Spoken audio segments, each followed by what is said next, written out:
tó ọmọ Yorùbá ara mi ò ṣe ni èèyàn mi ò ṣèèyàn àṣé òótọ́ lọ̀rọ̀ ẹ̀yin àgbà tẹ́lá lè fi wá lárò lásán. Àní ẹ̀dá tó bá ṣàpòyà tó bá sọ lẹ́nu ẹ lọ́ mà ṣàpòyà kọ́ ni. Ṣé ẹ ti gbọ́ tẹ́ ẹ bá ti gbọ́ ẹ bọ́ bí? Ẹ wá wo bí àwọn Fúlàní bí wọ́n ṣe yẹ̀yẹ́ Bọ́lá Ahmed Tinubu aṣíwájú ààrẹ orílẹ̀-èdè Nàìjíríà tó jẹ́ ọmọ bíbí ilẹ̀ Yorùbá tó jẹ́ aṣíwájú ilẹ̀ Yorùbá. Láfi sọ yí pé ẹ̀dá tó bá sọ lẹ́nu irú wọn máa ń sọ àpòyà kọ́ ni o. Ó wá dáa wọ́n ní ọ̀rọ̀ ọlọ́rọ̀ la fi ṣàríkọ́gbọ̀n. Ṣé ká sọ wípé bàbá yìí kò fi ọ̀rọ̀ àwọn aṣíwájú tẹ́lẹ̀ kò fi kọ́gbọ́n ni? Ẹ jẹ́ á bẹ̀rẹ̀ lórí bàbá wa Chief Ọbáfẹ́mi Awólọ́wọ̀. Ẹ wo bí fídíò tí wọ́n fi dójú ti Bọ́lá Ahmed Tinubu ń bẹ lórí ètò, tí wọ́n fi yẹ̀yẹ́ Bọ́lá Ahmed Tinubu ó ń bẹ lórí ètò tí màá gbé hàn yín, tí wọ́n fi faṣọ aṣọ ìyìn ya mọ́ bàbá lára, tí wọ́n sọ bàbá di èèyàn yẹpẹrẹ tí ò sì yẹpẹrẹ. Eléyìí ló mú kí àwọn ọ̀dọ́ fárígá wípé àwọn ò ní gbà bá a bá ń jà bí ìbùkà kúkọ́. Tó bá jẹ́ pé kò tí ì ṣe tàwa Yorùbá táwa ń rò bẹ́ẹ̀, ẹ má fi lọ̀ wá ẹ sì má fi nù wá àmọ́ jẹ àní gbà. Gbogbo fídíò ẹ̀ ń bẹ́ẹ̀ ó ń bẹ́ẹ̀lẹ̀, àmọ́ ẹ jẹ́ n kọ́kọ́ ṣàtótónu kékeré yìí wípé ṣé bàbá yìí ò fi kọ́gbọ́n ni? Ọ̀rọ̀ bàbá wa Ọbáfẹ́mi Awólọ́wọ̀ bí wọ́n ṣe fẹ́ wọn tó tí wọ́n finú wénú tí bàbá fi jẹ́wọ́. Ọ̀rọ̀ bàbá wa ẹ̀já lọ fà ká tètè wálé nítorí àsìkò. Ṣe fẹ́ mú kewò Abíọ́lá apá àṣekéré tó ń gbà náà kò sí rédíò tí è gbé wọn. Ààrẹ bá gbogbo ilẹ̀ Yorùbá Abíọ́lá bí Kingston náà dé ṣe ń kọrin bẹ́ẹ̀ lẹ́bi ní sàòbé lè Síkírù Àyìndé Barrister àtàwọn bẹ́ẹ̀ bẹ́ẹ̀ lọ. Kọ̀lẹ́ntì Àyìnlá àwọn àti ẹ̀ máa fi yẹn àjàgbà lọ́wọ́ àwọn ará àwọn méjèèjì. Ẹ kọ́kọ́ wo fídíò yìí náà ẹ má jẹ́ gbé yín jìnnà. Ẹ wo bí wọ́n ṣe fìyà jẹ bí wọ́n ṣe faṣọ ìyìn mọ́ ya mọ́ Bọ́lá Ahmed Tinubu la níbi ìgbéyàwó, níbi ayẹyẹ tí ò sì yẹ kó rí bẹ́ẹ̀. Òde tá a lọ lánàá àbùkù kọ̀rẹ́ mi, ẹ má jẹ́ tàn yín, ẹni ọ̀hún làbùkù kàn. Irony lolóyìnbó ń pè òun ló lò. Ọdọgbọ́n ẹ jẹ́ ẹ fohùn sí fídíò yìí fún àwọn ènìyàn nínú ilé. Ẹ jẹ́ kí wọ́n gbọ́ nǹkan tó ṣẹlẹ̀. Mo wá ń padà bọ̀, n bá ti padà dé a máa wá mú lọ́kọ̀ọ̀kan ìjèjì. Ẹ má lọ ẹ sì má sún fídíò yìí síwájú, ẹ farabalẹ̀ òun rèé.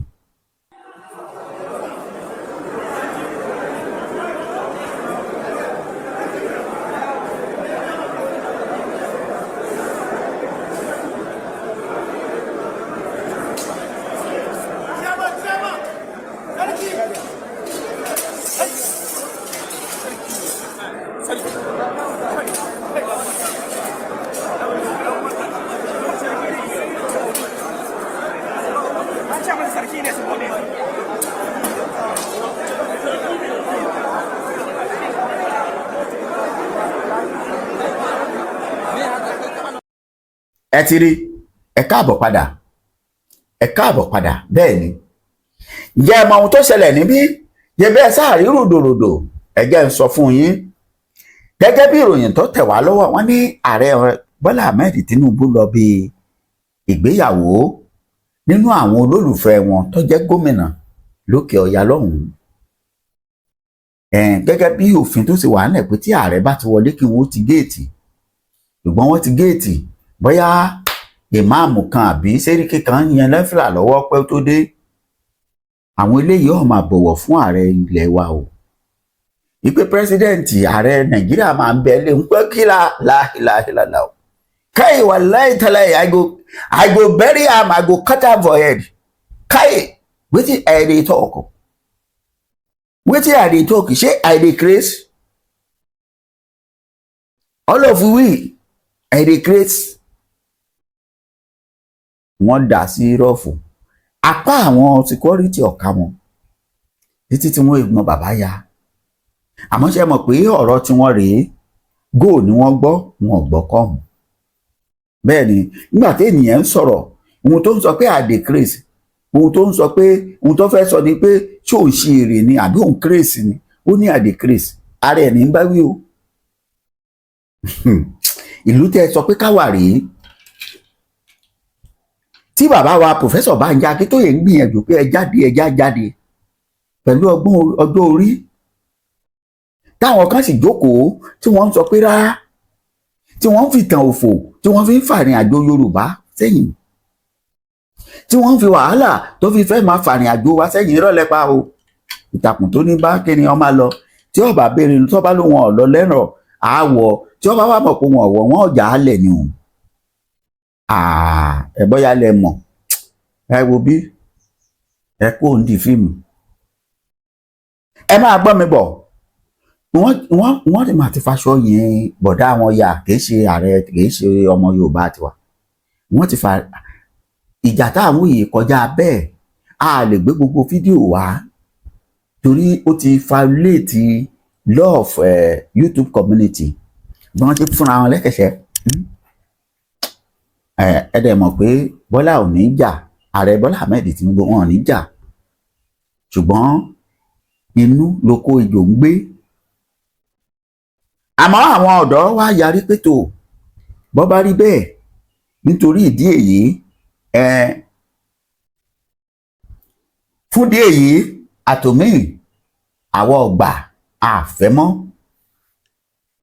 níbi tẹ́ ẹ bá dé yìí ṣe bá aláàní ṣe tẹ́lẹ̀ à ń dọ́gbọ́n à ń wò pé bóyá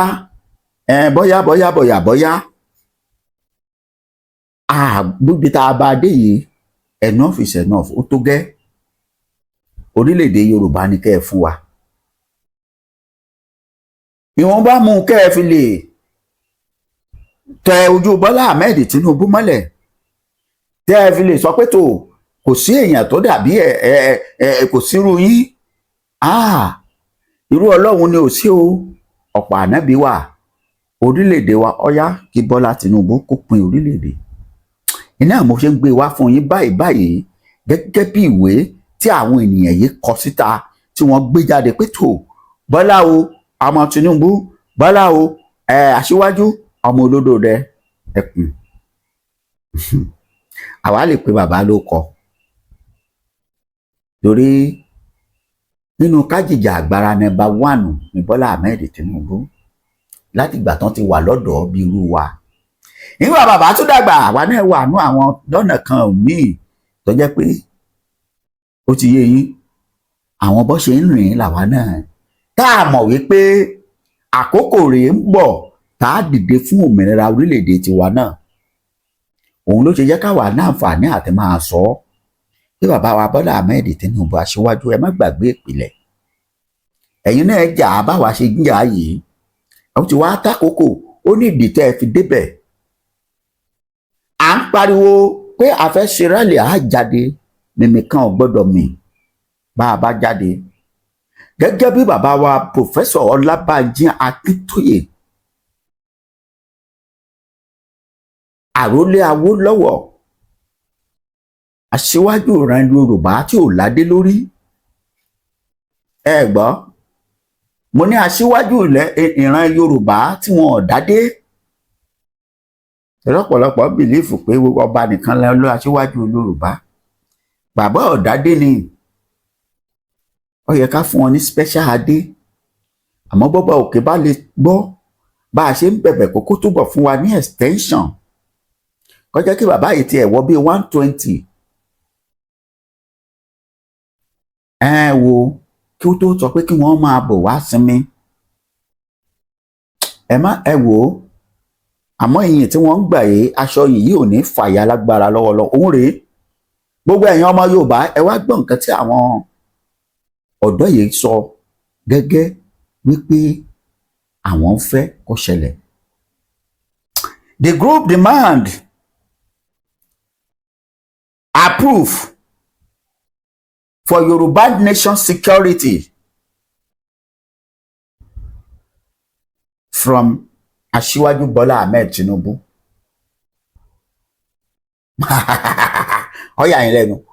Back Professor Banji Akintoye action bí wọ́n ṣe kọ sínú.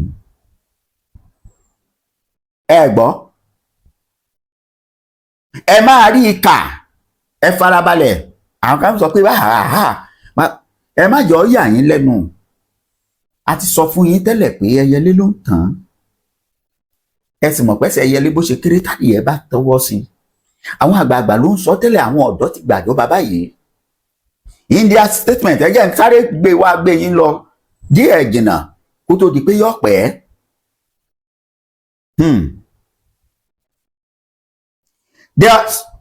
The coalition of Yoruba youth leaders has urged the federal government of Nigeria to create Yoruba Nation Youth Security Outfit and approved the resolution and the movement by Professor Banji Akintoye movement. Ẹ má bínú bí mo ṣe rí ká o. Ìhun tí wọ́n gbìyànjú àti sọ òun ni pé kí Yorùbá, kí ìjọba àpapọ̀ yẹn ju Aṣíwájú Bọ́lá Ahmed Tinubu nǹkan méjì. Ọ̀gá àkọ́kọ́ òun ni pé kó fọwọ́ sí ètò ààbò nílẹ̀ Yorùbá. Pé kí Yorùbá ó ní ètò ààbò tiwọn, ẹ̀ṣọ́ aláàbò tiwọn, ẹ̀ṣọ́ aláàbò tiwọn tí ó dúró digbí. Pé bí àwọn ajínigbé ti ń wá yìí, bí wọ́n ṣe ń ṣe gẹ̀gẹ̀gẹ̀ táwọn gẹ̀gẹ̀gẹ̀, kí wọ́n lè tàpá wọn lẹ́nu mọ́ pé má fokó mi ṣàlà, ọjọ́ kan là á kọ́. Bí mọ́júmọ́jú bá mọ́jú, bí rànràn bá wò ràn, mọ́júmọ́jú mẹgbẹ́ ẹ̀ tó máa mọ́ lójú. Ẹlẹ́ẹ̀kejì, kí Bọ́lá Ahmed Tinubu fọwọ́ sí i pé kí ni ìjà agbára orílẹ̀-èdè Yorùbá, pé kó orílẹ̀-èdè Yorùbá ó dá dúró, kó tètè buwọ́ lù ú. Ìwọ́n ti ní pẹ́tò ó yá kó tètè buwọ́ lù ú kó tó di pé yóò pẹ́ tán, kó tó di pé yóò di woro tí woro. Ẹ má gbàgbé pé nínú ọ̀rọ̀ bàbá wa ṣáájú àsìkò yìí, wọn a máa sọ pé Yorùbá ò sí nínú kọjà, àwa ọjà, àbánibọ́dì jà, àsìrẹ́dì àti báàyàn jà tó bá jẹ́ nípa tòmìnira. Ẹjá tẹ̀síwájú nínú ọ̀rọ̀ wọn. The coalition expressed concern over the scourges of kidnapping in the country, especially from north to southwest, which is Yoruba Nation territory. Ẹ wò àwọn ọmọ yìí, ẹ lè mọ̀ pé àwọn ọmọ Yorùbá dáadáa ni, àwọn tó fẹ́ràn ìran Yorùbá, àwọn làwọn ọmọ yìí. Ẹ máa gbọ́ o.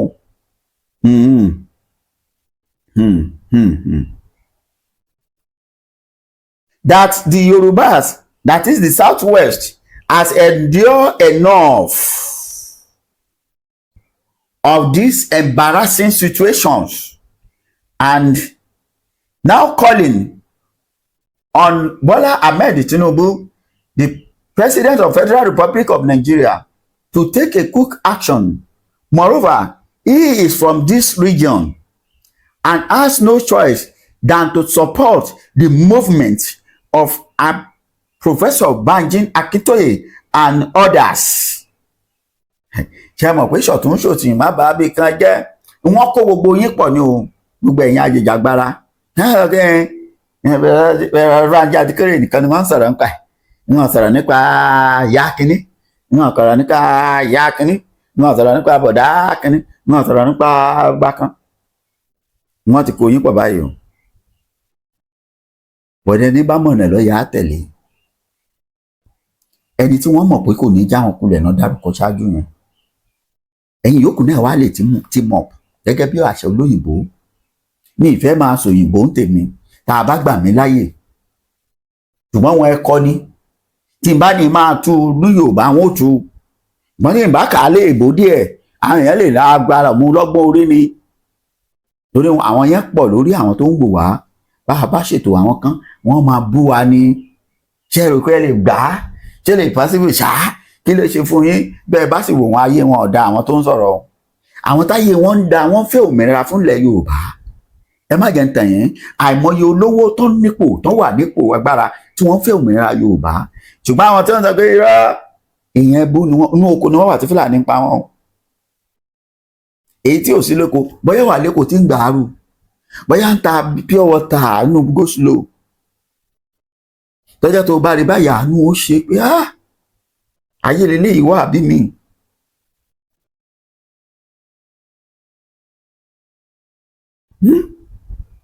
Ẹ gbọ́ nítorí parí ẹ̀ nítorí àsìkò ti lọ ẹ̀mí mo sì sọ pé mi ò fẹ́ kétò yìí ó gùn òun rèé. In their recall they recall that one Ọ̀jájúni the president of the youth or Afẹ́nifẹ́re was kidnapped sometimes ago in February 17 while travelling from Lagos to Abuja and was apprehended by the Fulani kidnappers for a good. Ni wọ́n lọ mention arákùnrin kan tá a pè ní Ọ̀jájúni. Now, his captors, who had demanded for a ransom of 100 million, reportedly shot him in the bottoms. Wọ́n tún yìnbọn farákùnrin yẹn má jà lọ síbi sítórì ẹ̀ ìtàn ẹ̀ torí pé a ti gbọ́ tẹ́lẹ̀ a sì ti mọ̀ pé arákùnrin yìí odidi ọjọ́ 12 ni ìbọn fi dúró lára ẹ̀. Ẹ ó lè dá mi lójú kí n sọ àwọn kan fún yín pé ó dàbí pé arákùnrin yìí onígbàgbọ́ ni ọgbà Jésù bá rọ fún yín ọkà Bíbélì gidi o ṣùgbọ́n ń jẹ ewédú àti làṣà àti ẹ̀fọ́ alárùpọ̀ ó ti tí ọta àbọ̀n fi dúró nídìí èèyàn fún dídó ọjọ́ 12 tí oró ọ̀pẹ ní fọlọ́hún torí pé mo ti sọ ṣáájú nígbà tọ́rọ̀ yẹn ṣẹlẹ̀ tí bàbá wa Bánjí Akíntóyè fohùn síta pé kí gbogbo ọmọ Yorùbá rán ràǹdì arákùnrin yìí àwọn kan tẹ̀ sọ̀rọ̀ fún bàbá ńgbà pé Afẹ́nifẹ́re ní bẹ́ẹ̀ ẹ̀yin sọ fòmìnira òun ń pè fún researcher ní bàbá ní rárá ọmọ Yorùbá ni àwọn ò sì lè gbà kẹ́mi ọmọ Yorùbá kan ó di kókó kọ́bọ́ látàrí pé a fẹ́ gba òmìnira táwọn ọmọ Yorùbá bá kú tán ta ni yóò mọ̀ ta la máa ṣe olórí fún àwọn wo ló máa enjoy ìyún tó wà lẹ̀ ní gbogbo èèyàn fi dìde gbogbo wáyé akáriwo àwa tá a ní agbára kan àmọ́ èèyàn alágbára lóògùn ní nǹkan kan Ọlọ́run la ní àwa ń jagun ẹnu artifice ẹlẹ́nu làwa o ní nǹkan kan ẹnu yìí ṣùgbọ́n bí ta bá fi jáde wọ́n pé mo wí tèmi èjì rẹ wọ́n pé mo wí tèmi màá wí tèmi. tó wọ́n ní nítorí èyí pẹ̀lú ìwé àpilẹ̀kọ táwọn ń kọ sí Bọ́lá Ahmed Tinubu yìí kò sí ngbàtí kò sí ọ̀nà kò sí gbà àwo ìkòkò bàbá sásùn ju wípé kó gbọ́ ohun tí àwọn ń sọ lọ́wọ́lọ́wọ́ báyìí. tó ìwọ tó wá ń gbọ́ mi lọ́wọ́lọ́wọ́ báyìí kí ni wá ni yóò jẹ́ ìpín nígbà tá à ń sọ̀rọ̀ rally coming up mega rally mo rí àwọn kan tó máa ń wọnú DM mi tí wọ́n máa send oríṣiríṣi mẹ́sẹ̀gì àwọn míì wá sí WhatsApp tí n bá dá wọn lóhùn lọ́hùn wọ́n máa wá ṣó oríṣiríṣi wọ́n máa wá sọ pé lágbájá àpolongo lágbájá sọ̀rọ̀ nípa lágbájá nígbà tá a rí ohun tí ń ṣe kí la fẹ́ sọ kí lẹ fẹ́ ká wí àwa ò sì wá gbowó lọ́wọ́ èèyàn torí ká lè polongo ibi tí bá ń ṣe bí èèyàn bá fẹ́ polówó ọjà lọ́dọ̀ tiwa nígbà wá ti wà tá a ti ń ṣiṣẹ́ lórí rédíò tẹlifíṣàn àkọ́kọ́ wo ohun tó fẹ́ tà ṣé ohun tí ò ní bà wá ló kọjá ni à ń dúró lónìí à ń sọ nípa olóyè Sunday Adéyẹmọ Ìgbòho Òòṣà owó baba dami torí ìgbìyànjú tó òmìnira tó mú bá àti ìdẹ̀rùn tó kó bá ìran Yorùbá òun ló já sọ ń pa ẹ̀. À ń sọ̀rọ̀ nípa Pòfẹ́sọ̀ Bánjí Akíntóyè, bàbá gbogbo ilẹ̀ Yorùbá, àrólé Awólọ́wọ̀. Bàbá ní àrólé Odùduwà nísìn, àwọn kan lè tún lè táàmù ẹ̀ pé bàbá tó ń bá Ọọ̀ni ìjà sórí irọ́ o, rárá o. Atọ́ba tẹ́lẹ̀ àfìwàjọba ni bàbá wa o, kò yé yín. Tá à ń sọ̀rọ̀ nípa wọn lónìí, ohun tí wọ́n ṣe náà là ń sọ nípa ẹ̀. Kí ni wọ́n máa sọ nípa tiẹ̀? Ẹ wo àwọn ọ̀dọ́ yìí tí wọ́n kóra wọn jọ tí wọ́n fìwé yìí ránṣẹ́ wípé Bọ́lá fẹ́ ọkọ̀, àwọn ṣetán àti bá arìnrìn àjò tó bá ti lè fọwọ́ sí òmìnira Yorùbá, tó ti lè gbà gẹ́gẹ́ bí ọ̀rọ̀ tí bàbá wa Pòfẹ́sọ̀ Bánjí Akíntóyè sọ, tó ti sọ pé ká máa lọ lálàáfíà, tó ti fún wa ní ohun tá à ń fẹ́, kò sí wàhálà mọ́. Irú àwọn tí wọ́n ń yẹ̀yẹ́ ẹ̀, tí wọ́n ń sọ̀rọ̀ ọkọ̀ gbádùn gbé sí, irú àwọn yìí ìgbà mélòó ni Yorùbá tó fi ń pààyàn lẹ́nu dé? Ìgbà mélòó ni Yorùbá tó fi ń sọ̀yàn dèèyàn yẹpẹrẹ nígbà tó bá kọjá ààyè ẹ̀? Ìgbà tó bá ti kọjá ààyè rẹ, oní Yorùbá ń pọ́n lé. Tó bá ti kọjá ààyè ẹ̀, ó dẹni yẹpẹrẹ ni. Ẹgbẹ́ àbẹ́ ẹ̀gbọ́, ọmọ Yorùbá, ohun tí mo fẹ́ kó yé yín ni pé kò sí bẹ̀rù fún wa mọ́. Yorùbá Nation Rally ó ń bọ̀ láìpẹ́. Ẹ wo bí, ẹ má fàdàbà wé tòlótòló, bẹ́ẹ̀ ni ẹ má fàjáwé ológbò, ẹ má fàfiwé òyìnbó o. Rálì eléyìí kọjọ́ tàwọn ti bí ará bí o, kọjọ́ tàwọn ọmọ ìyá wa o. Eléyìí authentic and approved ni. Ọlọ́run ló ti kọ́kọ́ gbowó sí, ló ti fọwọ́ lò ó, àwọn alálẹ̀ náà wá tún fọwọ́ sí. Ní bá wá ní òní ṣeṣe tó, àwọn nu Ọlọ́run nu, ṣùgbọ́n tó bá dásìkò, níbo ni wọ́n wà, ṣọ́ jáde àbó òní jáde. A tún pàdé, ẹ bá mi share ètò yìí, ó dàbọ̀.